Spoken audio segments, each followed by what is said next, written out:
Good morning and grand rising to all of you out there. Welcome to the Morning Update Show. I am your co host, Trey Holiday. And as y'all can see, I get to be in Big O's seat today. Big O is at the Salisbury Studios. Let's bring in my guy, Big O. What up, Big O? Man, this is like relaxed. This really is a feel good Friday right now. Like Right. I might have You just already woke up feeling again, to good? be honest with you. How are you? I am good, man. Just came from the dentist. They got me in and out of there on time. Mouth feeling real clean. So I'm doing good, man. Yeah, you looking clean too, Trey Holiday. Thank you. Man, we got a full show here today. We've got Councilmember Strauss, D6 Dan, in the building. We've got Paula Sardinas. Paula Sardinas is going to give us an update from what's going on down in Olympia. We've also got Draze with Building Black Wealth TV. And you got somebody camped out in the studio right now, don't you? You know it, man. Had to bring him back once again for Feel Good Friday. Our guy, DJ Topspin. What up, Top? What's happening, Treyano? Good morning, Big O. Top of the morning, as it were. Yeah. You're adding a lot of color to the set, man. Spring is springing, so I'm gonna do it up here. Right. All right, well, let's jump right into it. So, Alia D'Alessandro, can you please bring in Councilmember Dan Strauss from District 6? Hey, good morning, Trey. Good morning, Omari. Good morning, Councilmember Strauss. Good morning. Good morning. You know, this is like the most anticipated Feel Good Friday. We had all this hype about you earlier in the week. I misread an email like, yeah, Councilmember Strauss is going to be here this morning. And the staff called me and was like, no, it's Friday. And so we've been waiting the whole week to talk to you about your Bringing Business Home program. Well, I've been looking forward to it all week. I almost stepped out of committee to join you on Tuesday, but it was probably better that Councilmember Mosqueda would have been upset if I had left committee all of a sudden. Well, also, it's Feel Good Friday, and we're talking about trying to develop business here in this time of COVID. That's definitely a feel good issue. Let me bring up this motion graphic. Strauss Gonzalez introduced Bringing Business Home, bill to create flexibility for small businesses during the pandemic. And this was actually published over there on February 22nd. Councilmember Strauss, please tell us, what is Bringing Business Home all about? It is about reducing barriers in our land use code. So separate from zoning, we're talking just about the land use code. And when enforcement is taken on businesses, home occupation businesses, there are a couple provisions of the land use code that are a little bit subjective. They're not exactly clear on how or what it is defining. So what a home looks like, maybe also traffic impacts. So there's a couple different things that this bill does so that businesses who are operating out of their home are able to do so. It provides flexibility. Now, businesses operating out of their homes are already regulated by a host of different levels of government. If it's a kitchen, you've got public health. If it is a bar, you've got the Liquor Control Board and public health. If you are a licensed massage therapist, there's different regulations, mental health therapists. So all of these different businesses have regulations and regulatory bodies in place. Now, if you're operating out of your home and you're operating out of your garage, currently, so let's say a licensed massage therapist has their space set up in their garage. Under today's code, they could, if somebody complained and a complaint was filed, SDCI could shut them down because the garage is supposed to be used for the car. Now, we all know some of the most successful businesses in our country were born out of garages. And so what we need to do is provide the flexibility, especially during this moment in this pandemic, to allow businesses to operate and be successful so that when people come back downtown to their office buildings, we're able to have businesses return to those storefronts so that in this moment, we're able to support entrepreneurs to be successful once we come out of this pandemic. Right. And so basically what I hear you saying is there are already people, you can operate a business out of the home. Right now, it's I don't know if let's say highly regulated, but there are definitely regulations around it. And what you seek to do is loosen the regulations so more people can take advantage of opening a business at home. I had a few questions for you. Um, it, how do you think that this is going to continue beyond COVID? Like you said, a lot of people started business in the garage. Marcus Harrison Green started the South Seattle Emerald in his mama's garage. But do you see this as something that's going to continue once like things, I guess, return back to normal? So yes and no. We're going to see. In the bill, we have a work plan set out that would take a number of months to understand what is working well within this bill, what might not have been working well within this bill. Did we miss something that important that needs to be included, or did we include something that shouldn't be included? So my bill with Council President Gonzalez and Councilmember Mosqueda, our bill will provide this flexibility for a 1-year period of time. Within that 1-year period of time, there's a work plan set out to engage stakeholders, ensure that to take a look back on what's working well, what's not working well, and then from there we would create permanent regulations if it's needed. Right. Trey Holiday?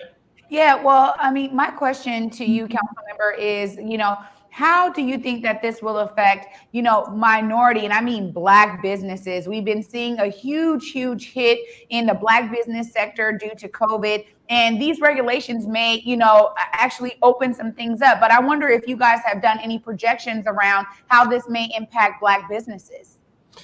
Trey, great question. We haven't done any projections. What we can say is that this helps ensure that businesses that are operating out of their home, whether they're Black or owned by anyone, are not subjected to enforcement that is subjective. So I'm sorry to use that word twice. What I mean by that is if somebody was using their garage to start a newspaper and the neighbor didn't like the newspaper, they could have called in a complaint and said, this garage is not being used for a car and you can't do that. And what this bill does is it ensures that there is not a subjective enforcement of our neighbors who are just trying to survive and our entrepreneurs who are looking to thrive.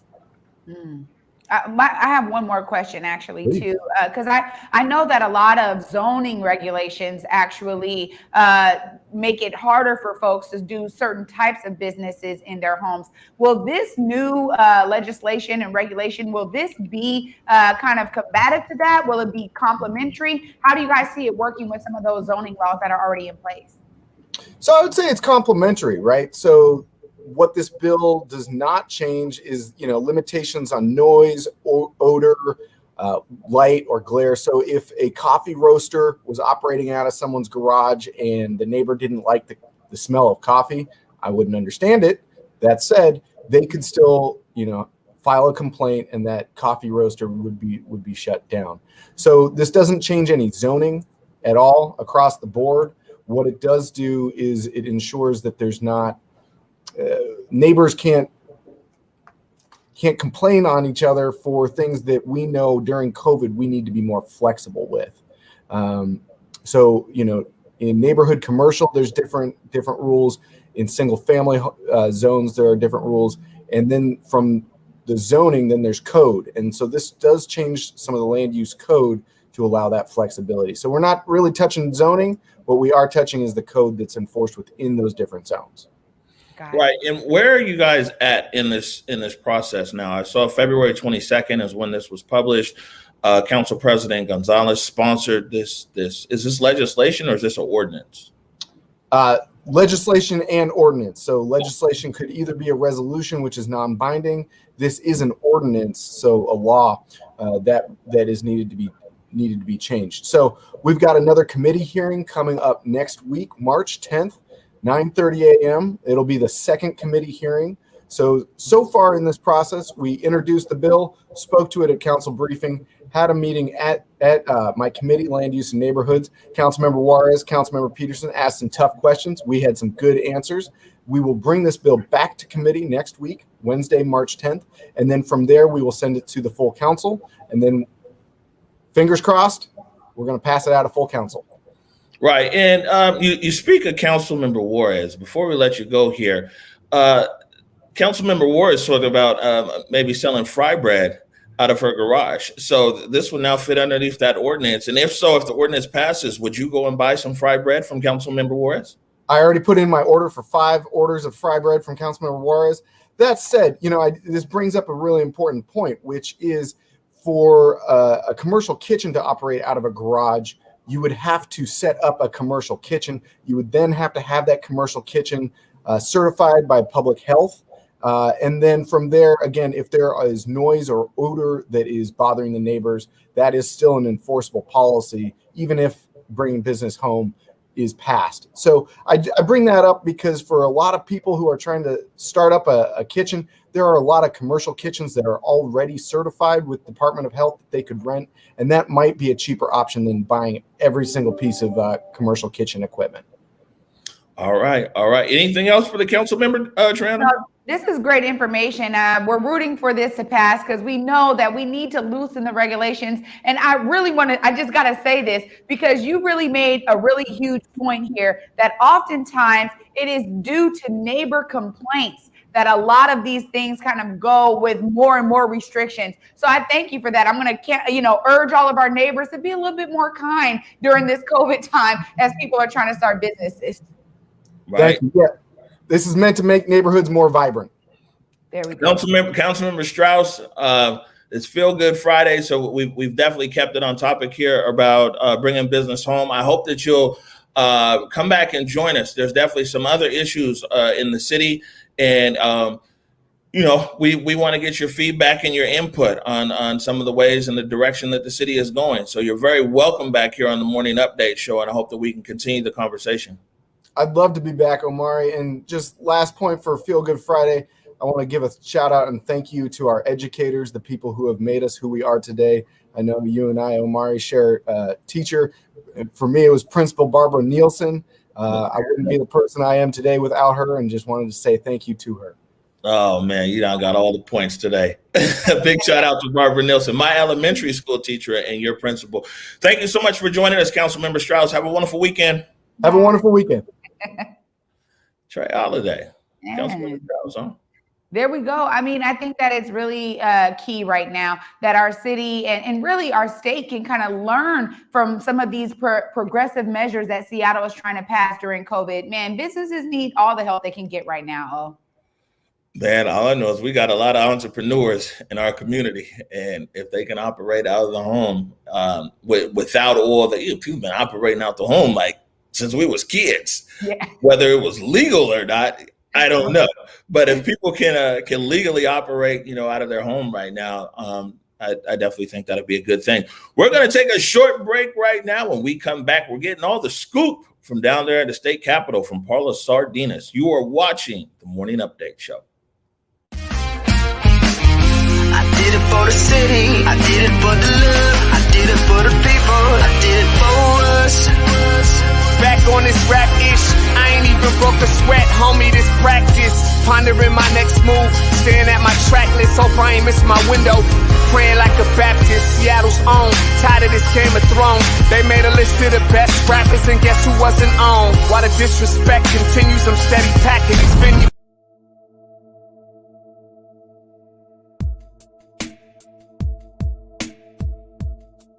Converge Media produces culturally relevant content for Black and urban audiences. Our coverage is raw, transparent, and objective, praised by community leaders, government officials, and residents. Support Converge Media today via Venmo, Cash App, or PayPal at Converge Media.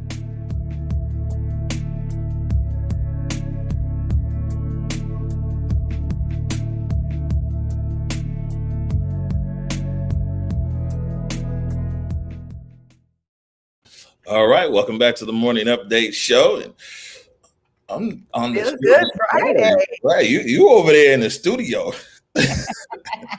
Feeling real good in your place over here. Oh, it's real nice and comfy. All right, good stuff. Excited about our next guest. Been going back and forth on email with Paula Sardinas since last year.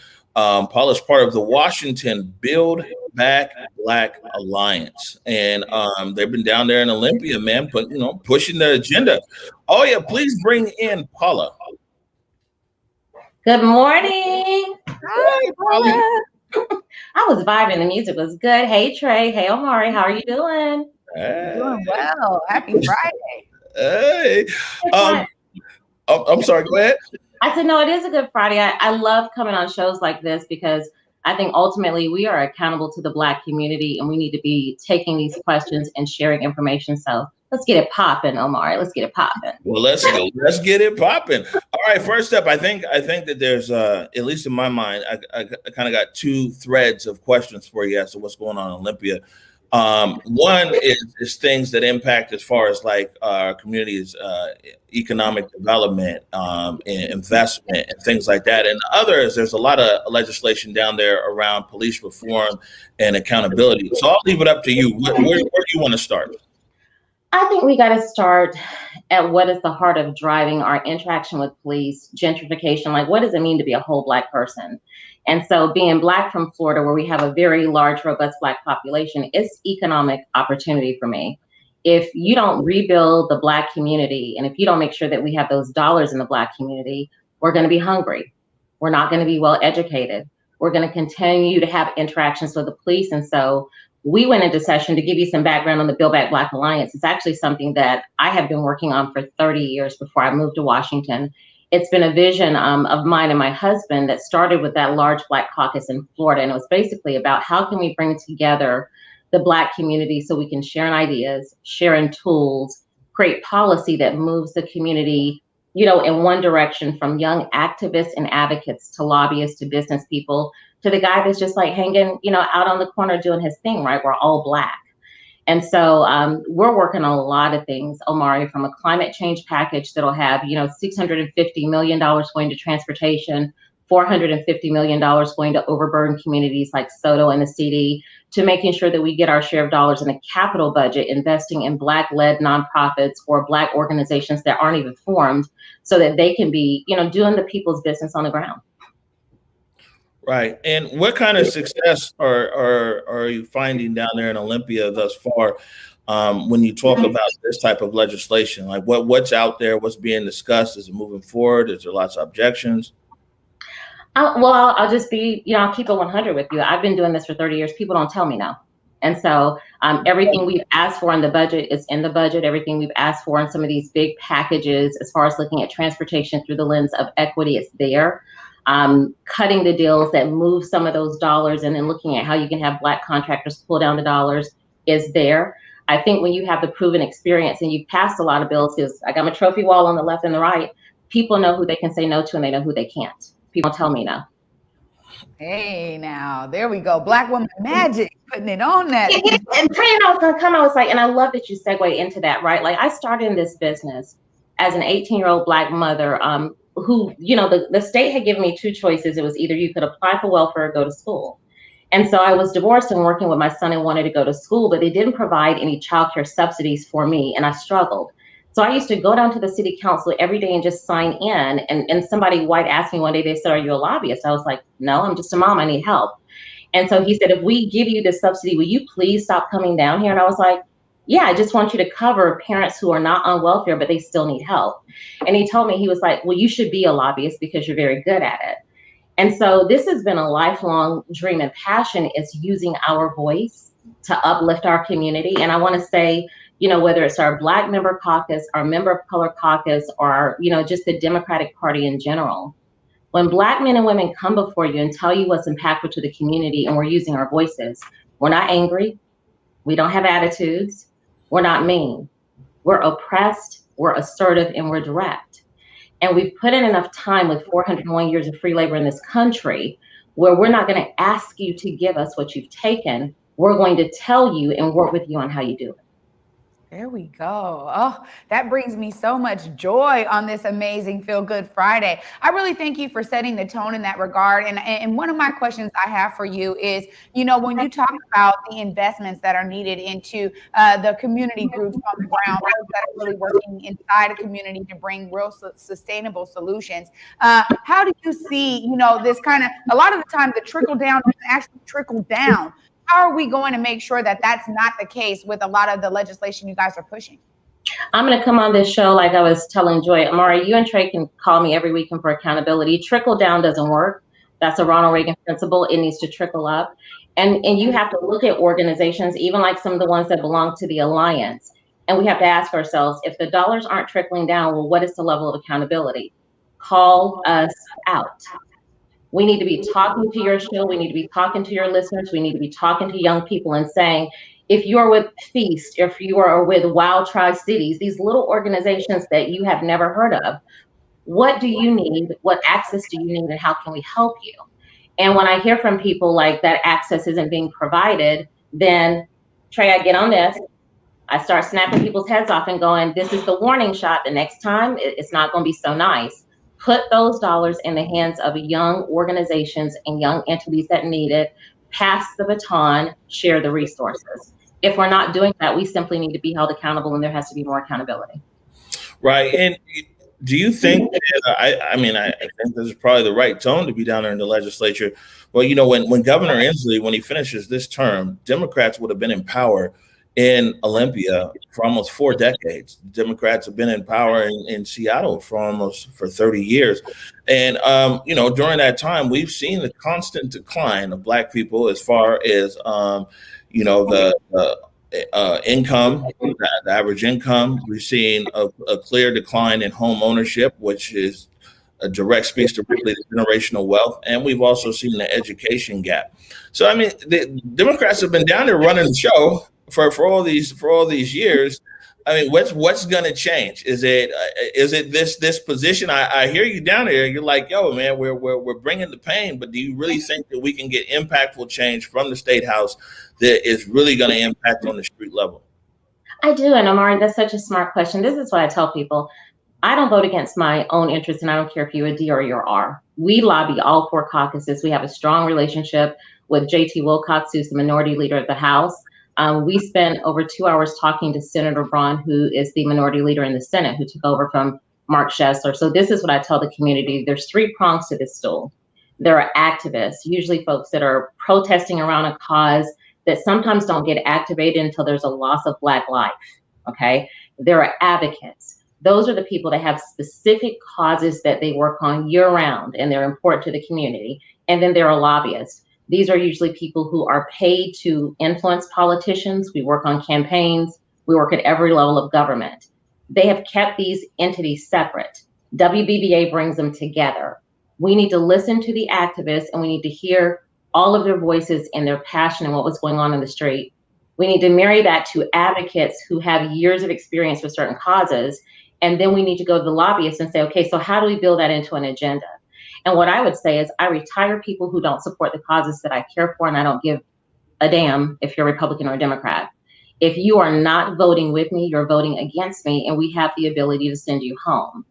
Lawmakers are supposed to be for the people, by the people. They are the people's representatives.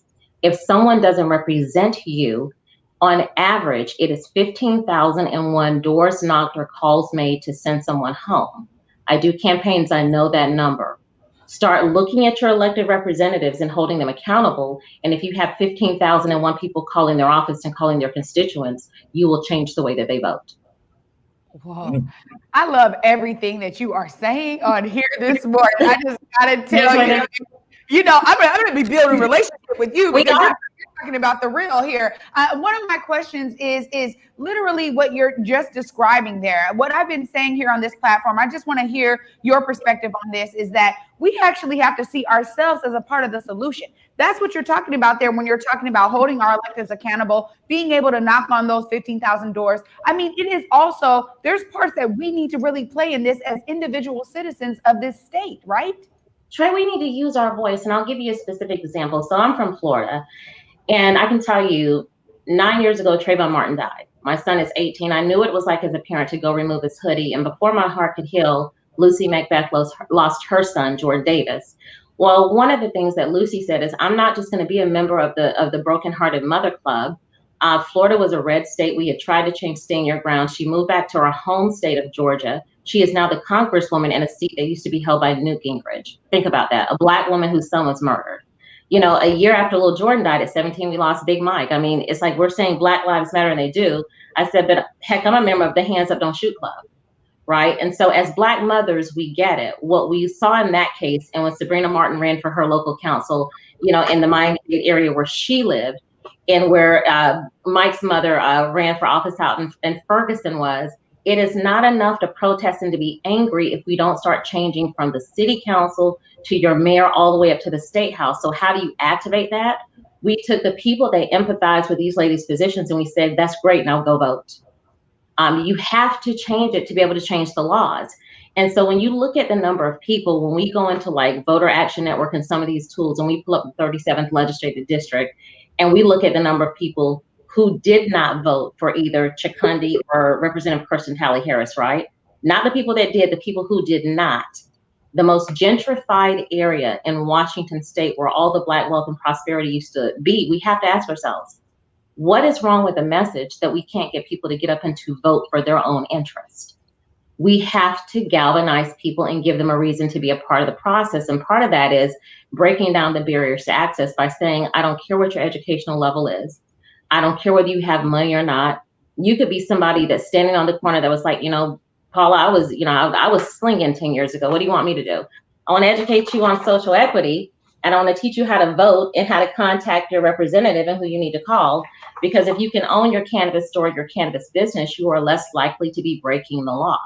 We got to encourage people. We got to support people. We got to build mechanisms where people can get engaged and they feel like they can reach out and touch their politicians, but they can also touch their lobbyists and their advocates. That's what we want to do with the Build Back Black Alliance. Right. And I think that we've seen for a long time now is that there is a lot of people, not only in our community, but we see here across the city of Seattle, people have outsourced leadership. They've outsourced accountability. They've kind of put a lot of things on autopilot. And we also see that even people will be active here in the streets in the city of Seattle. And we saw that around a lot of movements here, especially the defund movement or even the cannabis equity. But when it comes time to show up in Olympia, whether in person beforehand or now on Zoom or for public comment, that a lot of times that energy that's here in the Emerald City doesn't make its way down there to Olympia. And a lot of those voices aren't necessarily heard. But what are you guys doing to be able to really get people engaged and to take that energy that's here in the city and transfer that, especially on the activist level, as you said, down there to Olympia? We have to deconstruct the process. So last year when we did HB 2870, that bill was brought to me by Black Excellence in Cannabis, Black men who have been locked out of the industry. And I met them because they just picked up the phone, called the commission, which I'm serving as a commissioner there, and they reached out and said, we need some help. And so I just went and I met them. And so I think part of it is, Omari, we have to meet people where they are, and we have to deconstruct the barriers to access, right? Didn't know the guys, didn't know their story. It was compelling. And so I went into a committee and killed two bills. The one bill was actually sponsored by the governor because a group of Black activists said, Paula, this will hurt us. And so once we were able to kill that bill, we had the attention of the industry. We started sending out emails. I said, give me all of the players in cannabis, colored girls in cannabis, Priscilla Ray, like all these different people.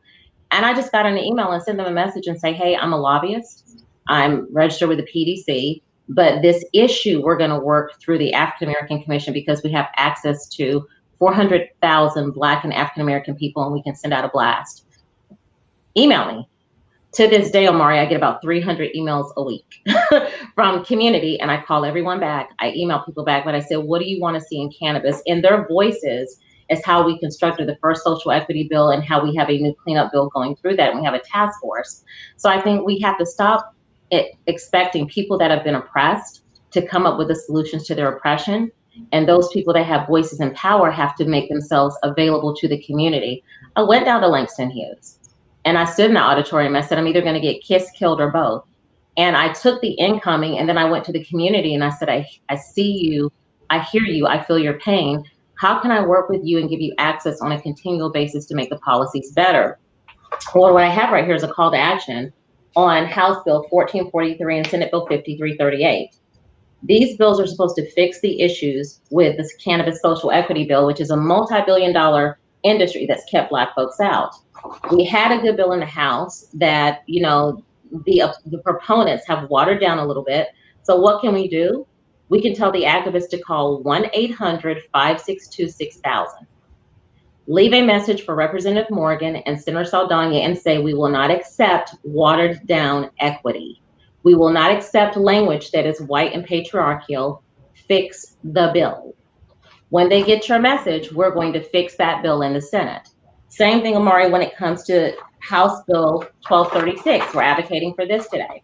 That bill gives additional protections to renters. Black people are 4% of Washington's population, 4.5, but they're 68% of the renters. This bill will make it virtually impossible for landlords to just put Black mothers and their children on the street. So you've got to call Representative Berquist, Representative Callan, Chapman, Representative Fay, Representative Clova, Representative Lovick, who is African-American, Representative Dave Paul, Representative Ramos, who is Hispanic, Alicia Rule, Representative Cindy Ryu, who is Asian, Representative Tana Sen, Representative Sharon Shoemake, Representative Springer, Representative Sullivan, Representative Theringer, and tell them, we want you to vote for this bill. That bill right now is on the House floor. We don't have Democratic votes for the bill. My question to Democrats, we gave you the power and gave you the majority. Why don't you want to keep Black mothers and Black children in their homes? Call your representative and tell them you demand that Black mothers and Black children stay in their homes. Pass the bill. That's how we do it. Wow.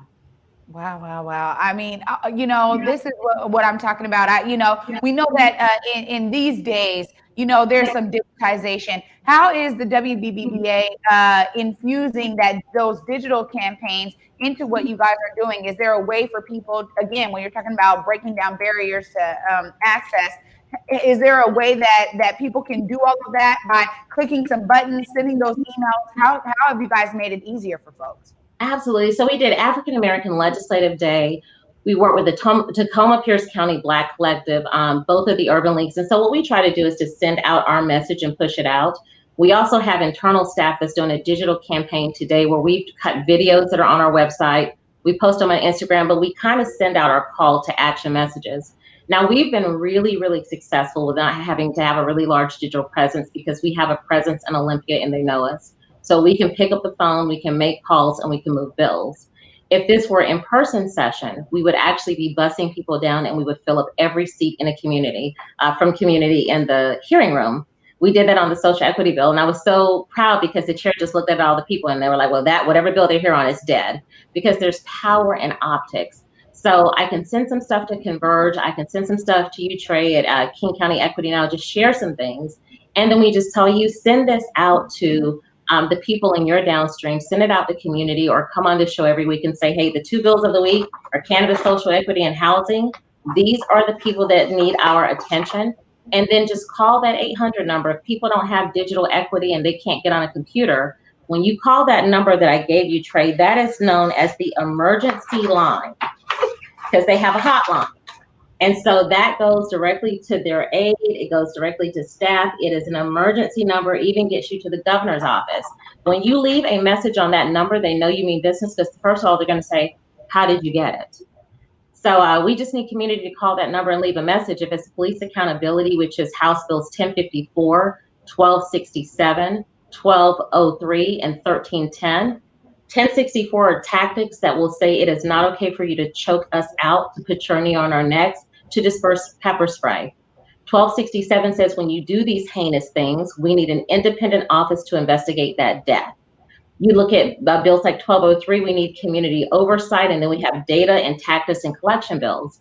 They're a package. One bill does not solve the problem. You have to have all 4. So community, as they're calling, they need to just simply say, pass the police accountability package bills. The legislators already know the bill numbers. They already know what you're talking about. You also need to tell them to pass the economic package. You want to see Black dollars going to the Black communities in the capital budget, and the education budget, and the operation budget, and the transportation budget. Community delivers that message. We are on the Hill talking to the lawmakers, breaking them down by bill numbers, so they'll know exactly what the community means when they say that. All right, Paula Sardinas, we're gonna have to keep take you up on your promise and bring you back on here frequently. And let's, I like that, man. What's the bill this week? What do people need to know about? And I mean, and the thing is that I mean, informing the public is important. Some people might support a bill, some people might not, but to be able to give a platform where people have a better understanding of what's down there on the floor in Olympia is important. Want to thank you so much for taking time this morning. We put the links in the chat. Then also Joy put an email address in there as well, so I know that people will be in touch with you soon. And I want to say, you guys are kings and queens. At the end of the day, we all work for you. And so if you don't like the job that we're doing, the community can fire us by saying, hey, I don't like what you're doing. Hold us accountable. We need more accountability from community. Music to got it. Yeah, we have no problem with that. Thank you, Paula. Have a wonderful Feel Good Friday. Thank you, guys. Bye, guys. Paula Sardinas. I mean, I'm over here in my seat and I'm like, man, talk about a feel good Friday, because oftentimes we need to understand exactly what's going on. And sometimes people get lost in the jargon. Oh, and I love how she just kept it 100%. I love how she said, look, keep us accountable, hold us accountable, and make sure that you're staying a part of the process. But they're breaking it down, make it easy for us. You know, please, again, that number 1-800-562-6000. Give it a call. Let them know what you want them to be passing and moving on. Brilliant. So that's the hotline right there. Where you get the number? Watching Converge. We're gonna take a quick break right now. We see Draze is in the green room. We're gonna come back and talk Building Black Wealth TV with him. You're watching the Morning Update Show. I did it for the city, I did it for the love, I did it for the people, I did it for us. Back on this rap ish, I ain't even broke a sweat, homie, this practice. Pondering my next move, staring at my track list, hope I ain't miss my window. Praying like a Baptist, Seattle's own, tired of this Game of Thrones. They made a list of the best rappers and guess who wasn't on? While the disrespect continues, I'm steady packing these venues.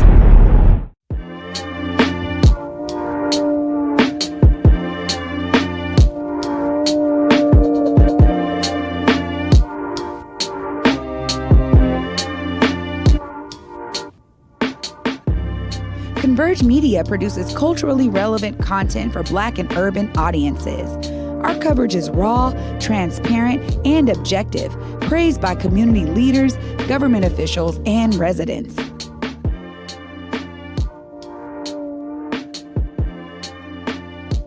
Support Converge Media today via Venmo, Cash App, or PayPal at Converge Media.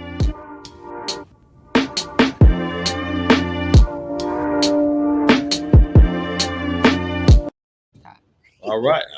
See that high camera get you. Gotta get it in real quick. Welcome back to the Morning Update Show. Before we get going on this segment here with Draze, I want to take this opportunity to say thank you to all of you who are supporting Converge Media. You literally do keep us on the air. Big shout out to our $5 army. It's a great opportunity. It's Feel Good Friday. Something that might make you feel good today is if you haven't had a chance and an opportunity to donate to Converge, you can go to whereweconverge.com/donate. That being said, please bring in Draze. Hey. What's happening, family? Oh, big bro. What's up, y'all? How are you, Draze? Man, I'm good, man. Little Palm Springs, man, down here chilling. You know, I see we're all over the country right now, man, but doing it for the town always, you know? So yeah. Well, it's good to have you there this morning. And I always got to tell people ask that our theme song, I guess you say at this point, right? Seattle's Own, as that's your song. Hey, it's our song, man. You know what I mean? I'm about to say, I'm not giving it back. It's ours now. Yeah, it's our song, man. But you know what? To me, the movement of Converge just embodies the song. And so the song was obviously about me being Seattle's own, but it's about all of us being Seattle's own. It's not just me. Shout out to the great singer from the town, O.T. Terry. He's on the song as well. He's the voice singing. I did it for the city. I did it for the love. You know what I mean? So we just wanted to put something that kind of felt like an anthem. And if you ever get a chance to hear the song, people, it is on SoundCloud. You just go look up Seattle's Own Draze. and you can download it. It's a free download, but what's dope is at the end of it, we have a part where we get to shout out like 30 different Seattle rappers. So it was also about showing love, not just to myself, but to, you know, from Macklemore to Gifted Gab to, you know, there's so many, not just rappers, you know, but DJs and different people who we were able to shout out, DV1 and Ghetto Prez and all these different people. So showing love to the town. You know, DJs, I just got to go wide real fast, all you, because, you know, we got DJ Topspin in the house. Hey, quiet as kept, man. Top is like, if you're talking about mixing up a party, yeah, Top's at the top, like, because his blends are just, they're insane. If you've ever just been at a spot and just heard him just like real DJ and just do what he does, you walk out of it and be like, yo, man, I had a good time because of the DJ, which is really, really hard to do, you know? Appreciate that, brother. That's always the mission, you know. So you talked about spreading love, and one thing we talked about is building Black Wealth TV. Now I'm out of studio, so we're gonna try to if you could bring in that screen share, Aya, from your side. There it is. And then from my side here, maybe I'll press play. Oh, snap. Oh, snap. Am I right now? Yes. Yes. Yeah. Am I right now? Come on. Listen. Hey, for those who don't know, it's the Station Cafe. I'm not just talking about it. I told you. I said, am I right now? I got listen. I was there today. You guys wasn't there, but I was there. I did work. When I'm off, I'm off. And I run the hell on out of there. So you came when I was off. I was there today for sure. I'm not bad.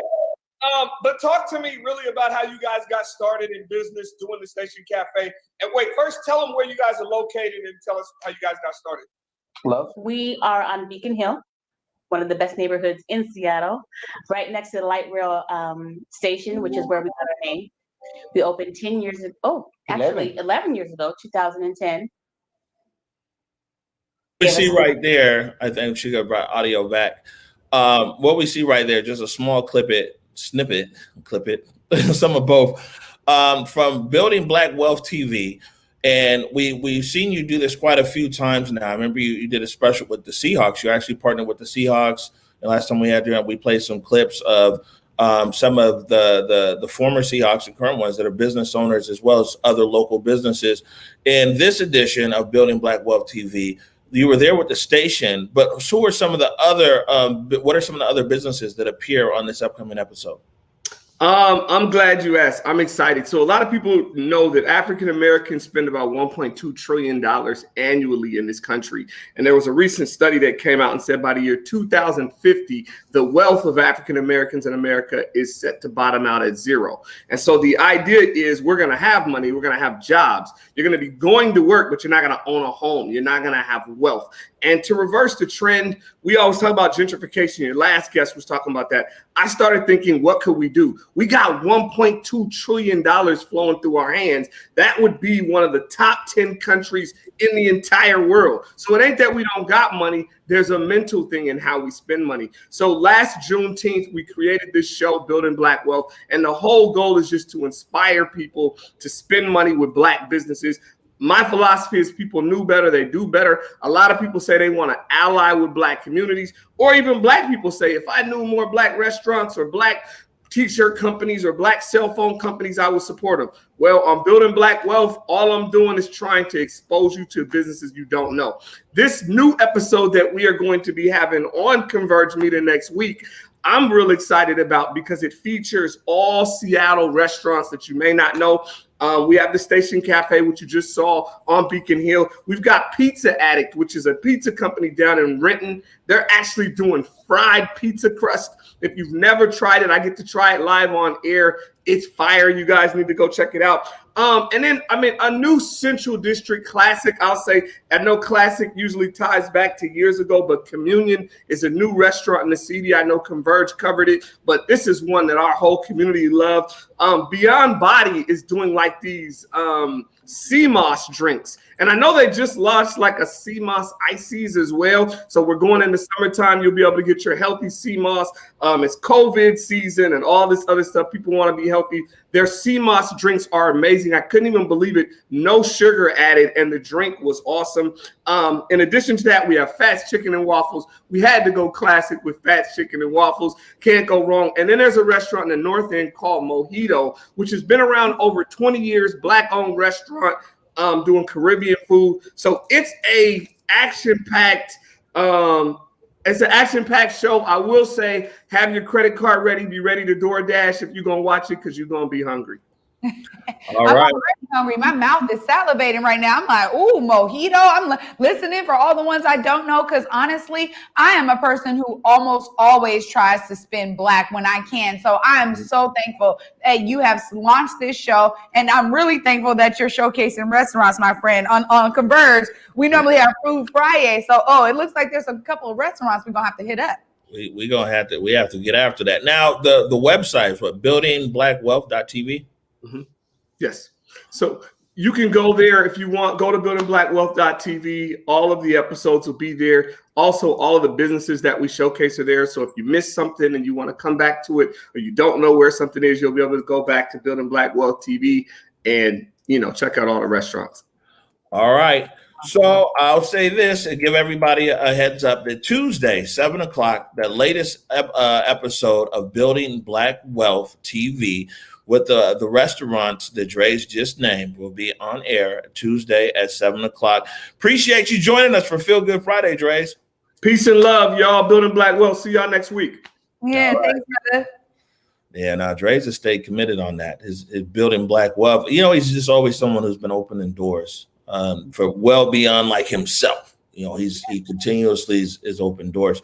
We're going to take a real short merch break right now. When we come back, we have the culture creator himself, DJ Topspin, in the building. You are watching the Morning Update Show.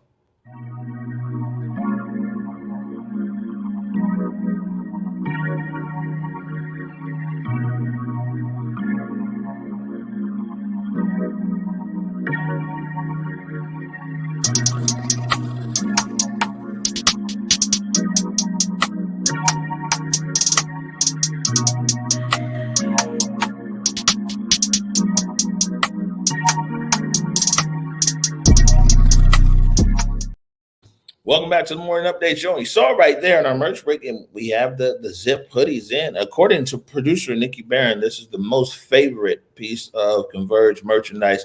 Just got a big order in. You can go to whereweconverge.com/shop. Now, Triana, you got a guest in the studio with you, huh? Yeah, exactly. I'm so glad that Top is here to give us a bit more about what's going on this weekend. Oh, yeah, let's get to the wide and bring Top in with us. Need it from the top. Hey, on top of the morning, as it were. Yeah, so I'm here with you. I'm not going to look there. I'm going to look at you. But please give us a little bit about what's going on with you this weekend. I know you have a couple hot spots you're going to be hitting up. Let the folks know. Yeah, tonight, as a matter of fact, I will be DJing back at Nate Jackson Super Funny Comedy Club. The owner himself is headlining, so you can catch these hands beforehand, both the 7 and the 9 p.m. show. As he continues to plow forward with his success.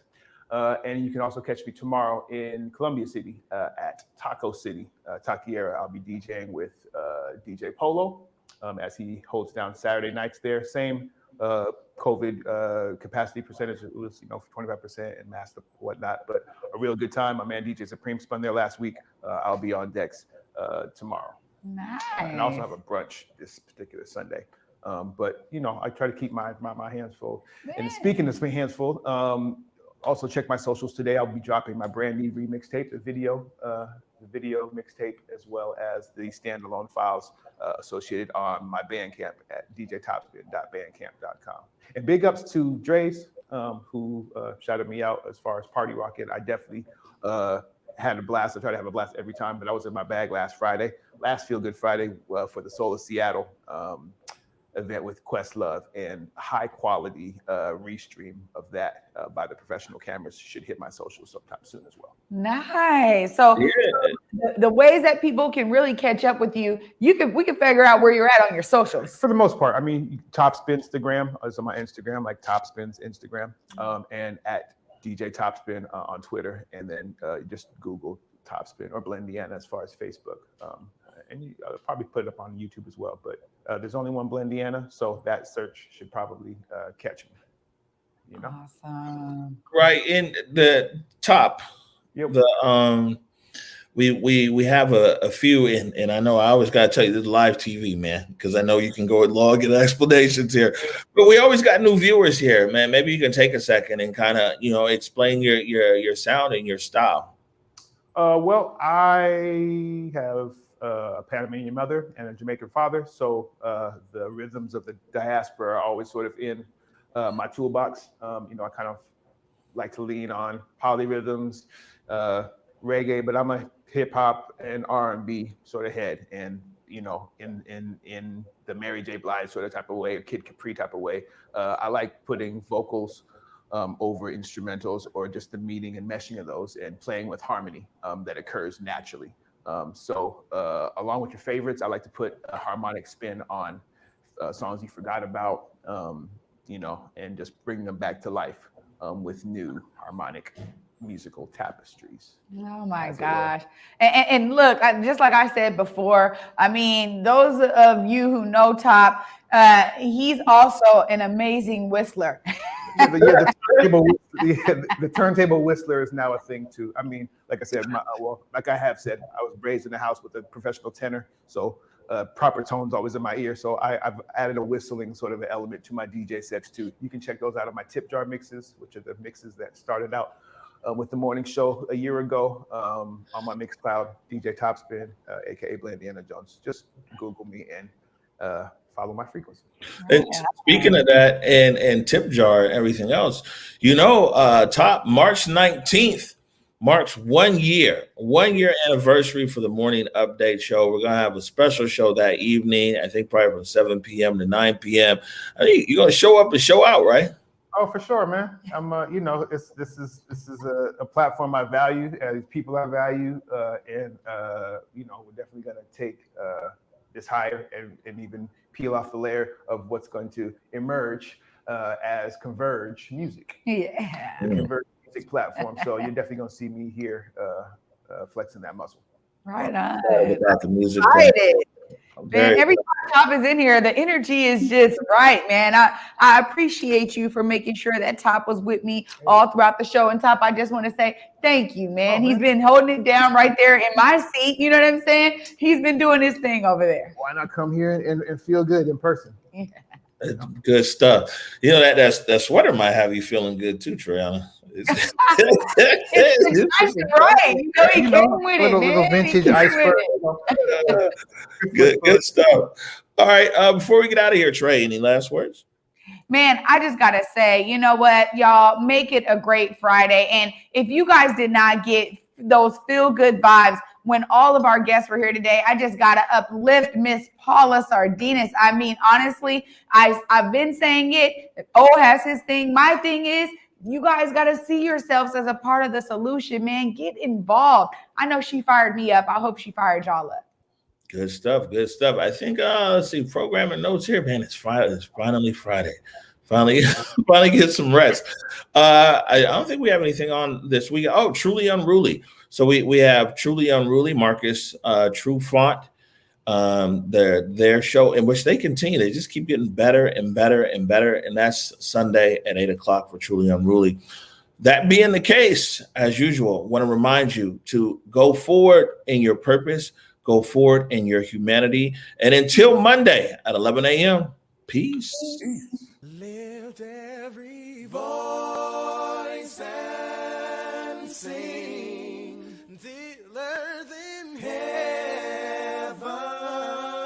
ring with the harmonies of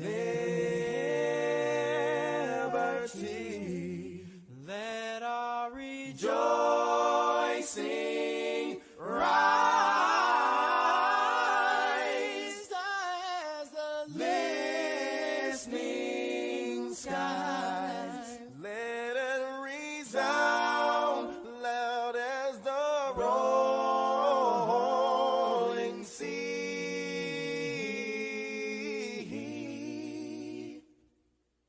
Sing a song full of the faith that the dark past has taught us. Sing a song full of the hope that the present has brought us.